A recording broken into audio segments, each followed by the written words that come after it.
సంబంధించి ఆంధ్రప్రదేశ్కి సంబంధించిన క్యాపిటల్ అమరావతికి 5 సంవత్సరాల్లో జరిగిన తంతు ఏమిటో, ఏ విధంగా రాజధాని లేని రాష్ట్రంగా ఏ విధంగా వెనకబడిపోయింది మనందరికీ తెలిసిందే. మరి 2014-19 మధ్యలో అమరావతిని రాజధానిగా ఏర్పాటు చేసినా కూడా తర్వాత వచ్చిన ప్రభుత్వం రాజకీయ దుక్తతో కానివ్వండి, రాజకీయ కక్షతో కానివ్వండి, లేకపోతే ప్రాంతం మీద కక్షతో కానివ్వండి, డీసెంట్రలైజ్ పేరు మీద ఏపీసీఆర్డీ యాక్ట్ని రిపీల్ చేసి రాజధానిని 3 రాజధానులు అనే కొత్త విధానం తీసుకొచ్చి ఏ ఒక్క రాజధాని కూడా పూర్తి చేయకోకుండా పూర్తిగా రాష్ట్రాన్ని అన్యాయం చేసిన విషయం అందరికీ తెలిసిందే.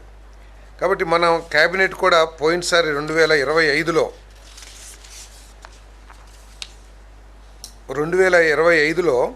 క్యాబినెట్ ఆమోదం చేసి సేమ్ ప్రతిపాదన కూడా పంపించడం జరిగింది.